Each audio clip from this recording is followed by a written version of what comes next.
April 15, 1918. Casualty Clearing Station, number 47, Bethune, France. Captain Oswald Hope Robertson stood over a dying man, watching the last color drain from the soldier's lips. The 19-year-old private from Iowa had survived the German spring offensive's artillery barrage, survived the machine gun fire that killed his entire squad, survived the agonizing journey from no man's land to the aid station. But now, 3 hours after reaching supposed safety, he was dying from invisible wounds. No shrapnel, no bullets, just catastrophic blood loss that turned his skin the color of old paper. The surgeon's hands, steady through 1,000 operations, trembled slightly as he checked the soldier's pulse. 38 beats per minute, breathing shallow and irregular, blood pressure undetectable, textbook hemorrhagic shock, the silent killer that claimed more lives than German shells. In 6 hours, this boy would be dead, not from enemy action, but from medical helplessness. Robertson made a decision that would end his military career or revolutionize battlefield medicine. He turned to his assistant, Lieutenant Bruce Robertson, no relation, and said 4 words that violated every protocol in the United States Army Medical Corps manual: "Prepare for direct transfusion." The lieutenant's face went pale. "Sir, that is unauthorized. The Surgeon General's office specifically prohibits blood transfusions at casualty clearing stations. The risks of incompatibility, of infection, of hemolysis. The manual states that shock should be treated with saline and stimulants only." Robertson was already rolling up his sleeve. The manual was written by men who never watched soldiers bleed to death on operating tables. This boy needs blood, not salt water. If headquarters wants to court-martial me, they can do it after I save his life. What neither man knew was that this moment would trigger the most controversial medical revolution in military history. Within 18 months, Robertson's illegal blood transfusions would save thousands of lives, transform battlefield medicine forever, and force the United States Army to rewrite every protocol about treating combat casualties. The mathematics of survival were about to be rewritten in forbidden blood. The crisis Robertson faced that April morning had been building since the war began in 1914. Modern warfare had created a new category of casualties that traditional medicine couldn't address. Soldiers weren't just being wounded, they were being catastrophically exsanguinated by high-explosive shells and machine gun fire. The wounds of 1918 bore no resemblance to the bayonet cuts and musket balls of previous wars. A single artillery shell created multiple casualties with massive tissue destruction and hemorrhage. Machine gun fire at close range caused hydrostatic shock that ruptured blood vessels far from the actual wound. Men reached aid stations alive but died hours later from shock, their bodies simply running out of blood. The statistics were horrifying. At the Battle of the Somme in 1916, medical officers estimated that 40% of soldiers who reached casualty clearing stations alive subsequently died from shock and blood loss. These weren't the hopelessly wounded. These were men with survivable injuries who died because medicine had no way to replace lost blood. The French had documented 15,000 deaths from hemorrhagic shock in 1917 alone. Deaths that occurred not on the battlefield but in hospitals, under the care of surgeons who could do nothing but watch. The British Army Medical Service reported that for every soldier killed instantly by enemy action, another died later from shock. The Western Front had become a medical catastrophe that killed as efficiently through helplessness as through violence. The prevailing treatment for shock would be considered medical malpractice by modern standards. The standard protocol involved saline infusions, camphor injections, brandy or whiskey administration, elevation of legs, application of heat, and prayer. None of it worked. Saline couldn't carry oxygen. Stimulants couldn't replace blood volume. Heat couldn't prevent cellular death. Soldiers continued dying at appalling rates while doctors followed protocols that had changed little since the Napoleonic Wars. The concept of blood transfusion wasn't new. Ancient physicians had attempted it with predictably fatal results. In 1616, William Harvey described blood circulation, opening theoretical possibilities. James Blundell performed the first successful human blood transfusion in 1818, saving a woman dying from postpartum hemorrhage. Throughout the 19th century, sporadic attempts showed promise but faced insurmountable obstacles. Without understanding blood types, discovered by Karl Landsteiner in 1900, transfusions were medical roulette. Without anticoagulants, blood clotted within minutes of leaving the body. Without sterile technique, infections killed patients who survived the transfusion. Without reliable methods to connect donor to recipient, the procedure required surgical expertise, rarely available in emergency situations. By 1914, blood transfusion remained experimental, dangerous, and absolutely forbidden in military medicine. The United States Army Medical Corps had explicitly prohibited blood transfusions in field hospitals. The official position, stated in the 1917 Manual for Medical Officers, declared that blood transfusion presents unacceptable risks of incompatibility, reactions, infection transmission, and air embolism. Treatment for hemorrhagic shock shall consist of intravenous saline, subcutaneous saline, and appropriate stimulants. Under no circumstances shall direct person-to-person blood transfusion be attempted in forward medical facilities. This prohibition wasn't simple bureaucratic caution. It reflected legitimate medical concerns. Every transfusion carried genuine risks. Incompatible blood could trigger massive hemolysis, destroying red blood cells and causing kidney failure and death.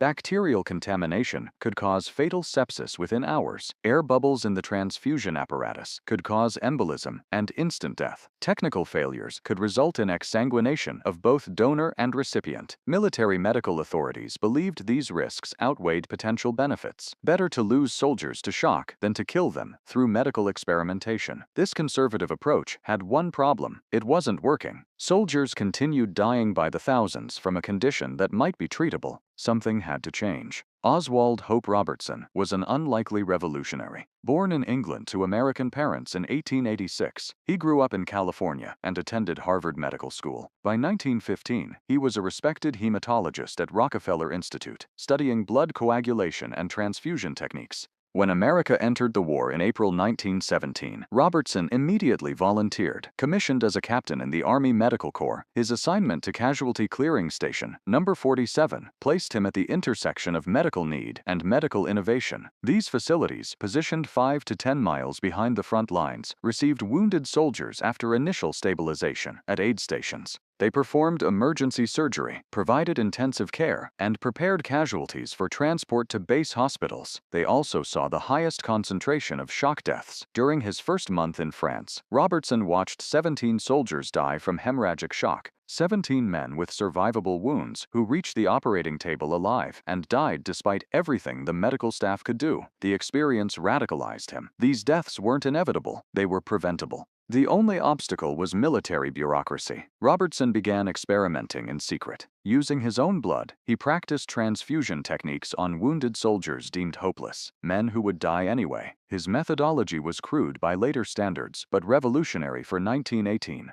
He used a modified Kimpton-Brown tube, connecting donor artery directly to recipient vein, using glass tubes and rubber connectors. He tested blood compatibility using rudimentary cross-matching, mixing donor and recipient blood on glass slides to check for clumping. He employed strict sterile technique, boiling all equipment and using antiseptic solutions. The first successful transfusion occurred in March 1918. A sergeant from Pennsylvania, gut shot and in profound shock, received 450 cubic centimeters of Robertson's own blood. Within 20 minutes, the soldier's blood pressure rose. Within an hour, his skin regained color. Within a day, he was conscious and talking. Within a week, he was evacuated to a base hospital, expected to survive. Robertson had just saved a life that protocol said was unsavable. He documented everything meticulously, knowing he would eventually need to defend his actions. Patient condition, before transfusion, blood pressure, pulse, respiration, skin color, mental status, transfusion technique, donor selection, volume transferred,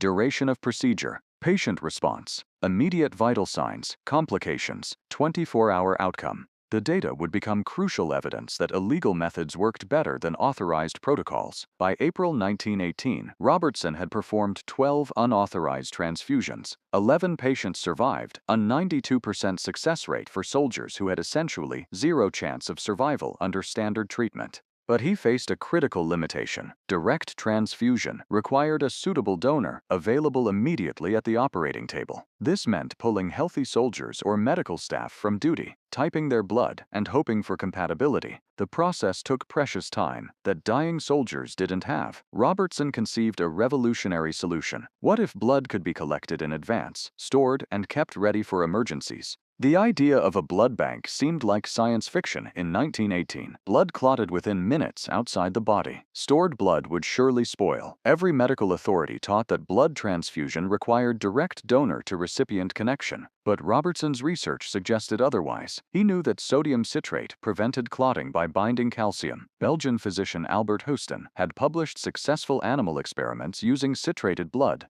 Richard Lewison in New York had refined the technique. The chemistry was sound. Robertson began his own experiments. He collected blood from donors into sterilized glass bottles containing sodium citrate solution. He stored the bottles in ice chests maintained at temperatures just above freezing. He tested the blood daily for signs of hemolysis or contamination. The results were extraordinary. Citrated blood stored at 2 degrees Celsius remained viable for up to 26 days. Red blood cells retained their oxygen carrying capacity. Bacterial contamination was minimal with proper sterile technique. For the first time in history, blood became a storable medical resource rather than requiring a living donor at the moment of need. On April 21, 1918, Robertson established the world's first blood bank. Using a repurposed ice chest and 22 sterilized bottles, he created a stockpile of type O blood, the universal donor type compatible with all recipients. Soldiers at the casualty clearing station volunteered as donors, motivated by witnessing transfusion successes. Each donated between 300 and 500 cubic centimeters, receiving extra rations and a day of light duty as compensation. The impact was immediate. When casualties from the German spring offensive flooded the clearing station, Robertson had blood immediately available. No delays for donor recruitment, no time wasted on compatibility testing. Soldiers in shock received transfusions within minutes of reaching the operating table. Survival rates for severe hemorrhagic shock jumped from less than 20% to over 70%. But Robertson's innovations remained unauthorized. He had violated direct orders prohibiting blood transfusions. He had established medical procedures without approval from headquarters. He had conducted human experimentation without formal consent protocols. Every transfusion represented potential grounds for court-martial. His medical career hung by a thread, sustained only by undeniable success. The bureaucratic confrontation came in May 1918. Colonel Jefferson Keane, Director of Medical Services for the American Expeditionary Forces, arrived for a routine inspection of Casualty Clearing Station 47. Robertson's blood bank was impossible to hide. Bottles of blood sat in ice chests, clearly labeled with donor names and blood types. Transfusion equipment lay ready on instrument trays. Medical records documented dozens of unauthorized procedures. Keane was furious. "Captain Robertson, you are hereby ordered to cease all blood transfusion activities immediately. These procedures are unauthorized, potentially dangerous, and in direct violation of Medical Corps protocols. You will submit a full written report explaining your actions. Be prepared to face a board of inquiry regarding your conduct." Robertson responded with carefully documented evidence. He presented mortality statistics showing 72% survival among transfusion patients versus 18% among similar casualties treated with standard protocols. He displayed detailed case records of soldiers who would have died without transfusions. He provided testimonials from surgeons who had witnessed the transformations. He concluded with a challenge. "Sir, with respect, the only danger here is continuing to let soldiers die from treatable shock. Court-martial me if you must, but first, watch one transfusion, see the results, then make your decision." What happened next surprised everyone. Keane agreed to observe. That afternoon, a critical casualty arrived, a corporal from Ohio, hit by shell fragments, bleeding internally, rapidly progressing into irreversible shock. Robertson performed a transfusion, using stored blood, while Keane watched. The transformation was undeniable. Within 15 minutes, the corporal's blood pressure rose from unmeasurable to 90/60. Within 30 minutes, he regained consciousness. Within 2 hours, he was stable enough for surgery to repair internal injuries. Keane witnessed a miracle of modern medicine. The colonel's response reflected both military pragmatism and medical honesty. "Captain Robertson, what you have done here is either brilliant innovation or reckless endangerment. The data suggests brilliance. I am authorizing continuation of transfusion procedures at this facility, pending full review by the Surgeon General's office. Document everything. If this works as you claim, you will revolutionize military medicine. If it fails catastrophically, you will face court-martial." Clear, Robertson's authorization remained limited to his facility, but word spread rapidly through the medical corps. Surgeons at other casualty clearing stations heard about the miraculous shock treatment. They requested permission to establish their own blood banks. Some began unauthorized transfusion programs, inspired by Robertson's example. The medical revolution was becoming impossible to contain. The proof of concept came during the Second Battle of the Marne, July through August 1918. This massive Allied counteroffensive produced tens of thousands of casualties, overwhelming medical facilities. Robertson's casualty clearing station received over 700 severely wounded soldiers in 3 weeks. Under previous protocols, doctors doctors would have expected to lose 200 to 250 men to hemorrhagic shock. With blood transfusions available, they lost 41. The statistics were irrefutable. Transfusion reduced shock mortality by approximately 75%. For soldiers with massive blood loss who reached medical care alive, transfusion increased survival probability from roughly 20% to over 70%. The implications were staggering. Across all Allied armies, hemorrhagic shock killed an estimated 150,000 soldiers annually. If transfusion could reduce this by 75%, over 100,000 lives could be saved each year. If you are finding this story as fascinating as I am telling it, make sure you hit that subscribe button and turn on notifications. Stories like this, about the unsung heroes who changed history, are what this channel is all about. Do not miss the next one. By September 1918, the United States Army Medical Corps faced a decision. They could continue prohibiting a procedure that clearly saved lives, or they could legitimize medical innovation that violated established protocols. The choice should have been obvious, but military bureaucracy moves slowly, even in wartime. Meanwhile, Robertson expanded his blood bank operations. He recruited regular donors from soldiers in reserve units behind the lines. He developed improved storage techniques using specially designed glass containers. He trained other medical officers in transfusion procedures. He created the first protocols for blood typing, storage, and administration. His donor recruitment faced unexpected challenges. Many soldiers feared that donating blood would weaken them for combat. Military commanders resisted releasing men from duty for donations. Some soldiers held superstitious beliefs about blood. Robertson countered with education and incentives. Donors received written certificates, thanking them for saving lives. They got extra food rations and temporary exemption from dangerous duties. Most powerfully, they met soldiers whose lives their blood had saved. Private James Morrison of Indiana donated blood in August 1918. 2 weeks later, he met Sergeant Robert Chen of California, who had survived thanks to Morrison's donation. The encounter was emotional. Chen, still recovering from wounds, shook Morrison's hand and said, "I died on that operating table. Your blood brought me back. I have a wife and 2 kids in Sacramento. Because of you, I will see them again." Morrison never forgot that moment. Neither did the 20 other soldiers who witnessed it. The practical mechanics of Robertson's blood bank revealed American industrial thinking applied to medicine. He standardized everything. All collection bottles held exactly 500 cubic centimeters. All citrate solutions used identical concentrations of 1.4%. All blood was typed using the same reagents and procedures. All storage maintained temperatures between 1 and 4 degrees Celsius. Standardization enabled quality control, reduced errors, and allowed any trained medic to perform transfusions correctly. The storage requirements drove innovation. Robertson requisitioned ice from military quartermasters, diverting supplies meant for food preservation to medical use. He designed insulated containers using wood, cork, and metal that maintained proper temperatures for 48 hours without new ice. He established protocols for rotating stock, using oldest blood first, and discarding any showing signs of hemolysis or contamination. He created a logistics system that would later inspire modern blood banking. Quality control was obsessive. Every bottle was inspected daily for color changes indicating hemolysis, cloudiness suggesting bacterial growth, or clotting despite citrate. Any questionable blood was immediately discarded.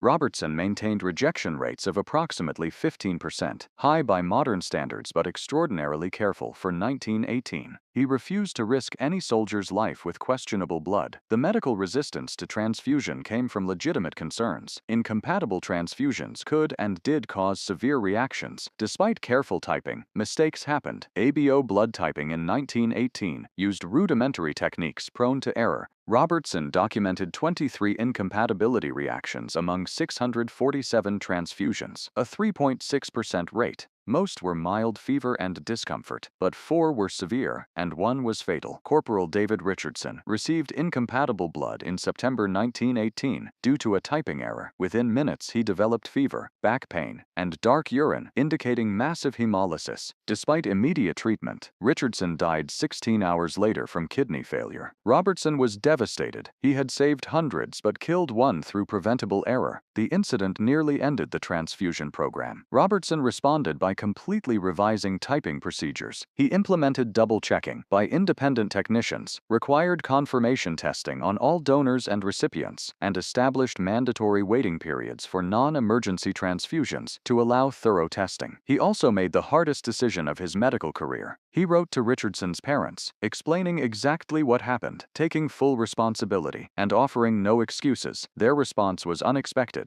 Their son's death was tragic, but they understood he had died from a medical accident while receiving treatment that saved hundreds of others. They supported continuing transfusions to prevent more families from suffering losses like theirs. Infection remained another serious risk. Despite sterile technique, bacterial contamination occasionally occurred. Robertson documented 11 cases of post-transfusion sepsis among his 647 transfusions, a 1.7% rate. 7 patients recovered with aggressive treatment. 4 died. Each death weighed on Robertson, but the mathematics were undeniable. 15 total deaths from transfusion complications versus over 450 lives saved. Without transfusions, those 450 would have died, plus the 15 who experienced fatal complications. The calculus of military medicine was harsh but clear. The psychological impact on medical staff was profound. Surgeons who had spent years watching helpless as soldiers died from shock now had a weapon against death itself. Lieutenant Colonel Edward Churchill, chief surgical consultant for the AEF, wrote in his diary in October 1918, "I have practiced medicine for 15 years. I have seen thousands die. I have become hardened to death, accepting it as the inevitable result of severe trauma. Robertson's transfusions have changed everything. We can fight death and win. The helplessness is gone, replaced by hope. It transforms how we approach every critically wounded soldier, but that hope came with new burdens. Every death despite transfusion felt like personal failure. Medical staff began second-guessing decisions. Should we have transfused sooner? Used more blood? Different donors? The weight of responsibility for lives that could potentially be saved but weren't created enormous stress. Robertson recognized this and instituted regular meetings where medical staff discussed cases, shared experiences, and supported each other emotionally. The impact on soldiers who received transfusions was equally powerful. Many experienced it as literal resurrection. They remembered dying, consciousness fading, darkness closing in, then awakening hours later, alive and strengthening. Sergeant Michael O'Brien described his transfusion in a letter home. "I was gone, headed to join my buddies who died in the same artillery barrage. Then Doc Robertson gave me someone else's blood. I felt it like electricity through my body. The darkness receded. I came back. I don't know whose blood saved me, but I owe him everything. If I make it home, it will be because some soldier I never met gave me his blood." This sense of obligation created powerful bonds. Transfusion recipients sought out their donors when possible. Donors felt connected to the lives they had saved. It created a shared identity, a brotherhood of blood that transcended normal military camaraderie. Robertson encouraged these connections, believing they strengthened morale and encouraged more donations. By October 1918, Robertson had performed over 900 transfusions with an overall survival rate of 73% for soldiers in severe hemorrhagic shock. The data could no longer be ignored. On October 8, the Surgeon General of the United States Army issued General Order No. 342, authorizing blood transfusion as standard treatment for hemorrhagic shock. The order specifically cited Robertson's work, adopted his protocols, and directed establishment of blood banks at all casualty clearing stations. The timing was crucial. The Meuse-Argonne offensive, the largest American battle of the war, was producing massive casualties. Over 1 million American soldiers were engaged, suffering 26,000 killed and 95,000 wounded. Without transfusion capabilities, shock deaths would have been catastrophic. With newly authorized blood banks, survival rates improved dramatically. Military historians estimate that authorized transfusion saved between 8,000 and 12,000 American lives during the final 6 weeks of World War I. The medical revolution Robertson triggered extended beyond American forces. British medical services had been experimenting with transfusion independently. Captain Gordon Ward established blood transfusion services in British casualty clearing stations. French surgeon Jean-Baptiste Antoine worked on stored blood techniques. Canadian physician Bruce Robertson, actually Oswald's cousin, despite different last names, developed improved citrate formulations.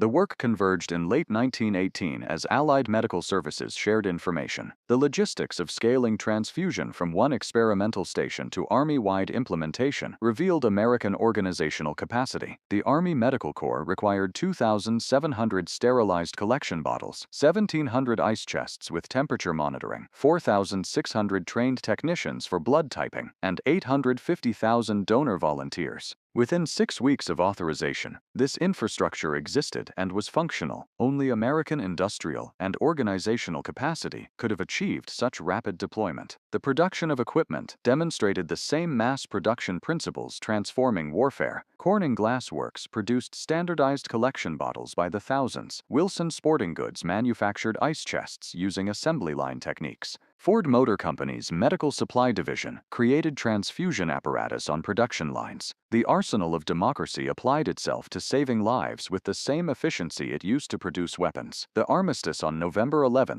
1918, ended the war before transfusion reached its full potential. But the medical revolution continued. Robertson's techniques were refined, expanded, and became standard civilian medicine. The first civilian blood bank opened in 1937. By World War II, blood transfusion was routine, saving hundreds of thousands of lives. Modern trauma medicine considers blood transfusion absolutely fundamental, so basic that it's hard to imagine it was once forbidden. The human cost of the initial prohibition is staggering. Medical historians estimate that between April 1917 and August 1918, roughly 45,000 Allied soldiers died from hemorrhagic shock in casualty clearing stations. These were men who reached medical care alive with survivable wounds. If transfusion had been authorized from the beginning, current models suggest that 30,000 to 35,000 might have survived. The conservative medical protocols killed more soldiers than they saved. Robertson never fully recovered from the weight of knowing his illegal methods worked, while official methods failed. In post-war interviews, he repeatedly returned to the same question: how many men died in other casualty clearing stations during the months I was saving lives at mine? How many could have survived if Army Medical Corps had moved faster to authorize transfusion? The mathematics haunted him. Each day of delay cost roughly 80 to 100 lives across all Allied forces. After the war, Robertson continued his hematology research at the University of Chicago. He published extensively on blood storage, typing, and transfusion technique. He trained the next generation of doctors who would staff blood banks in World War II. He consulted with the American Red Cross in developing civilian blood collection programs. He spent his career ensuring that the mistakes of 1918 would never be repeated.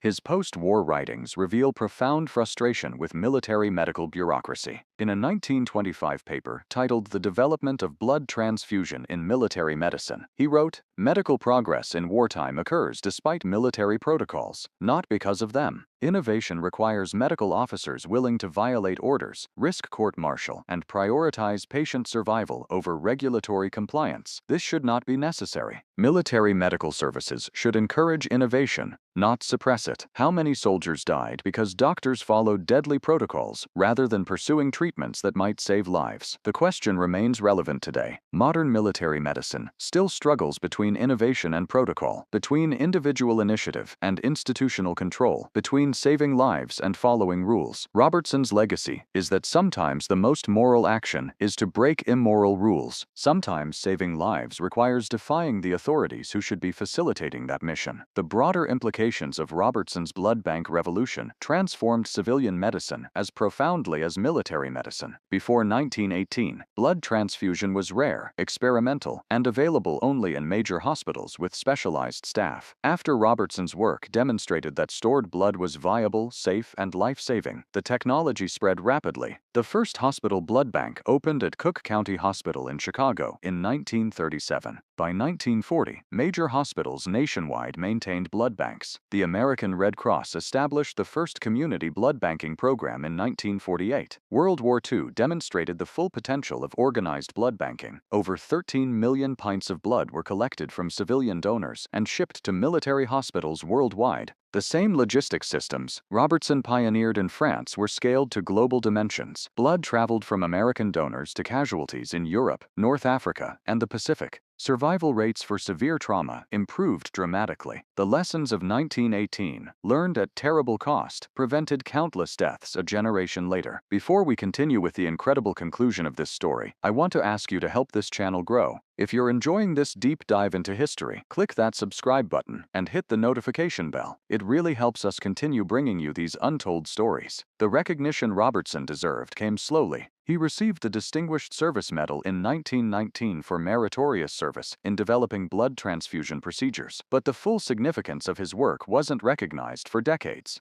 In 1968, the American Association of Blood Banks established the Oswald Hope Robertson Award for outstanding contributions to transfusion medicine. In 1998, he was posthumously inducted into the Medical Hall of Fame. But these honors came long after his death in 1966 at age 80. His personal life reflected the psychological cost of his wartime experiences. He never fully discussed what he witnessed in France. His daughter later recalled that he would sometimes wake at night, agitated, calculating in his head. She eventually realized he was counting, tallying numbers of soldiers saved and lost. The mathematics of life and death never left him. He carried the weight of every transfusion, successful or failed, for the rest of his life. The theological and ethical questions raised by blood transfusion troubled Robertson deeply. He was a religious man who questioned whether humans should possess such power over life and death. In a 1932 letter to a colleague, he wrote, "I have given life to men who were dead or dying. This should be God's prerogative, not mine. Yet I could not stand by and watch them die when I possessed knowledge and ability to save them. I violated military law to do what I believed was morally necessary. I would make the same choice again, but I will never be entirely comfortable with the power I wielded." This moral complexity is Robertson's real legacy. He demonstrated that sometimes the most ethical action violates established rules, that saving lives can require defying authority, that medical progress demands physicians willing to risk everything, including their careers, to do what's right. These aren't comfortable lessons, but they're true ones.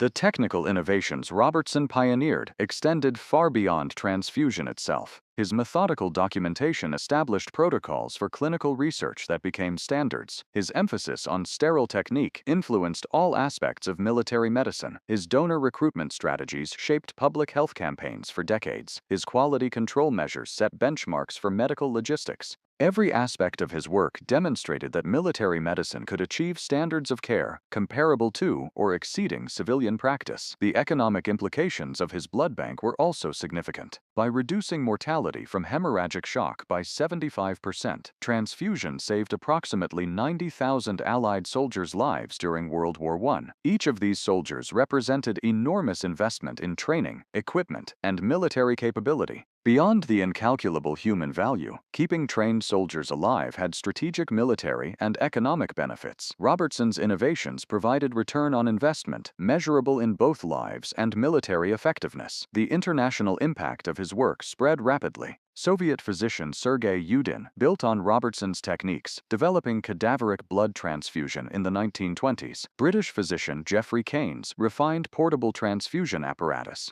Spanish physician Norman Bethune created mobile blood transfusion services during the Spanish Civil War, each built on Robertson's foundation, proving that medical innovation transcends national boundaries. What began as one American doctor's illegal experiment became global medical practice within 2 decades. The resistance Robertson faced from military medical authorities wasn't simply bureaucratic obstruction. It reflected legitimate concerns about medical safety, institutional control, and legal liability. If transfusion had failed catastrophically, killing numerous soldiers, Robertson would have been court-martialed and medical innovation set back decades. The authorities who opposed him weren't villains. They were conservative physicians trying to prevent potential disasters. Robertson's vindication doesn't make their caution wrong, just ultimately mistaken in this instance. This complexity matters because medical innovation always involves risk. Today's experimental treatment is tomorrow's standard of care, or tomorrow's cautionary tale, distinguishing which requires rigorous testing, careful documentation, and willingness to accept failure. Robertson succeeded partly through skill, but also through luck. His techniques could have failed disastrously. The fact that they didn't shouldn't obscure the genuine risks he took with soldiers' lives. The modern blood banking system directly descends from Robertson's 1918 innovations. Today, approximately 118 million blood donations donations occur globally each year. This blood saves millions of lives in surgery, trauma care, cancer treatment, and childbirth complications. The entire system, from donor recruitment through storage, testing, and transfusion, uses principles Robertson established.